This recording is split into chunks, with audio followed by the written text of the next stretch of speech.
আপনারা সবাই, আমি যখন বৃদ্ধ, আমি লাঠি নিয়ে হাঁটি, তারপর একজনের সাহায্য নিয়ে আমি উঠছি, এরকম আমার মতো আপনারা অনেকে আছেন।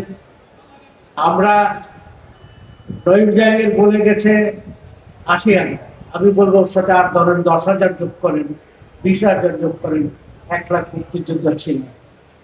এই 1 লাখ মুক্তিযোদ্ধার মধ্যে ক্ষুদ্রতম অংশ, এক অংশ হয়তো আমরা সচ্ছল। কি কারণে সচ্ছল? হয়তো পারিবারিক কারণে, শিক্ষাগত কারণে, মেধার কারণে। শিক্ষা শেষ করে চাকরি বাকরি ব্যবসা বাণিজ্য করে আমরা 1% হয়তো সচ্ছল, বাকি 99% আপনারা যারা এখন বসে আছেন, তারা যে আশপাশে বুঝলেন মুক্তিযোদ্ধারা, তারা অসচ্ছল। তারা গিয়ে এক সরকারি কর্মচারীর সাথে দেখা করতে পারেন না। So unfortunate. আবার বলতে হয় যে কালকে প্যারেড গ্রাউন্ডে আমাদের মুক্তিযোদ্ধা ভাইদের বসার সুযোগ করে দিয়েছেন পাঞ্জাবের জগতে একটি বিশ্বস্ত নাম, শাবাব এথনিক ওয়্যার। মুক্তিযুদ্ধ মন্ত্রণালয়।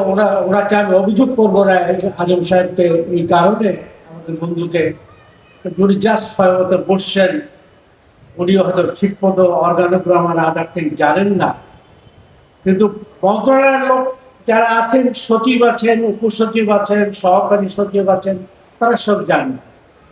কালকে প্যারেডটা ছিল মুক্তিযুদ্ধদের জন্য, এবং তার টাকা পয়সা খরচ করা হয়েছে মুক্তিযুদ্ধ মন্ত্রণালয়। So unfortunate.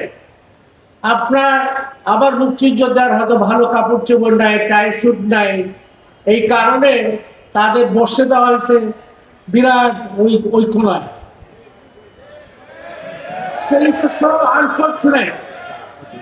So unfortunate. আজকে মুক্তিযোদ্ধার অনুষ্ঠান, মুক্তিযোদ্ধার স্বীকৃতি যদি দিতে চান, আপনার প্যারেড গ্রাউন্ডে মুক্তিযোদ্ধা বসবে কোথায়? মুক্তিযোদ্ধা বসবে আপনাদের প্রেসিডেন্ট, আপনাদের প্রাইম মিনিস্টার, তারপর ক্যাবিনেটের পরে মুক্তিযোদ্ধাদের স্থান। সেখানে আপনারা সরকারি কর্মচারীরা, ব্যবসায়ীদের সুট বুট লাগিয়ে যারা গেছে তাদের বসতে দিচ্ছেন। এই কারণে আমি চাইনি